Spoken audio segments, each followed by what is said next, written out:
Did y'all hear me? In a book called Slavery, the Peculiar Institution, a white man by the name of Dr. John H. Wilson in 1859 has an essay called The Proper Feeding of a Negro. Listen to this white man's words. He says, pork and corn are the most valuable of all articles of the Negro diet.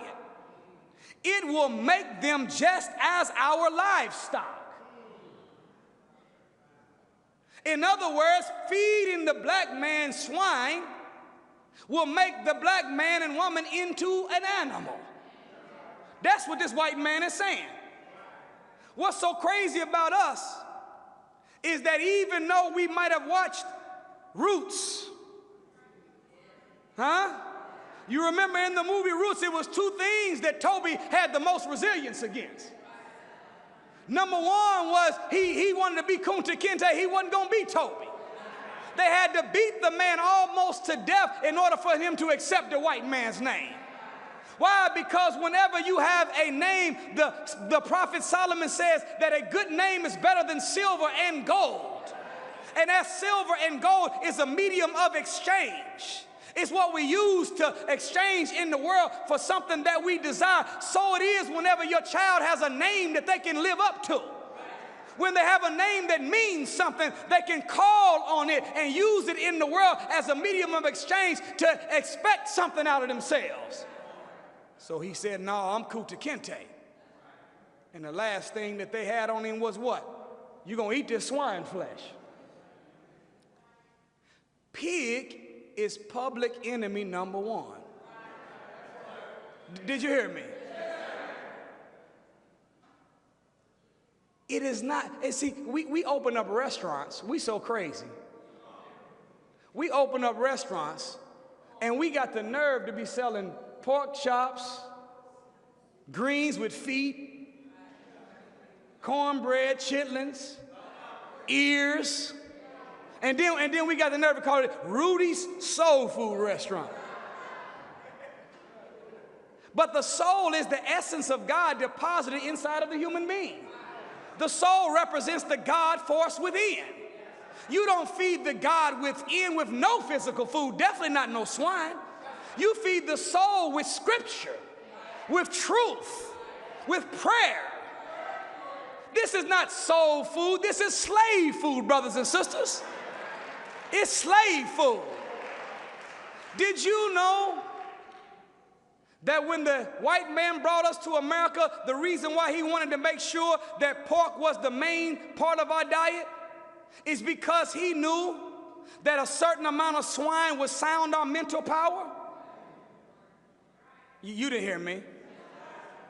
Did you know, brothers and sisters, that this pig is a man-made animal? It is a mixture, so teaches the most honorable Elijah Muhammad, grafted from three animals: a cat, a rat, and a dog. Inside of the pig is so low down and dirty that it's the only animal on the planet that has two holes in its front leg with its own built-in sewer system. Pus is always dripping out. The pig is so poisonous, the most honorable Elijah Muhammad said it's 999% poison.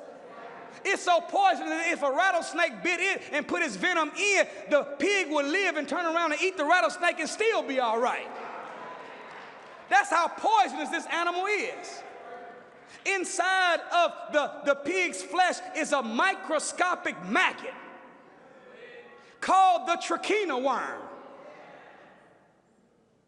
Ugh.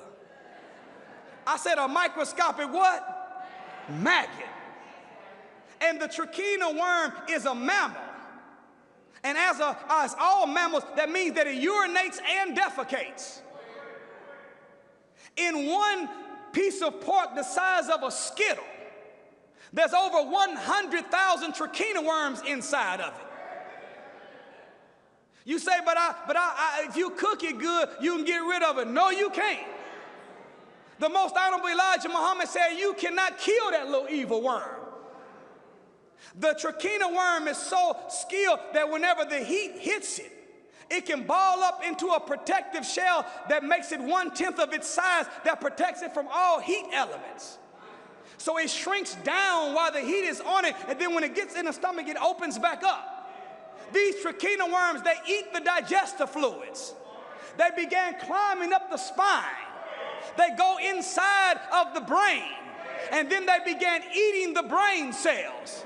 And even though we have inside of our head on the average of 14 billion brain cells with thoughts moving inside of it at 24 billion miles per second, the more hog we eat, the less brain cells we have, which means the less psychological equipment we are in possession of. So if a slave is eating swine, he's getting calories for slave labor, but he's getting dumber and dumber for ever being the owner of something his own self. It's slave food. All praise is due to Allah.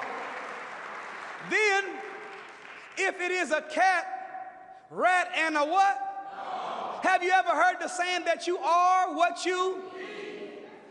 That means that whatever we eat, we adopt the characteristics of. Is that right?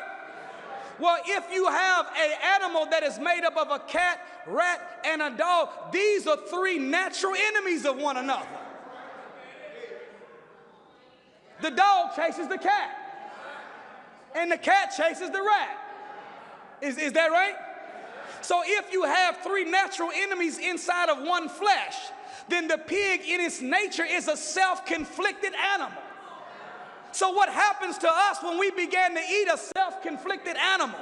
If you are what you eat, and you adopt the characteristics of what we consume, then we become a self-conflicted people.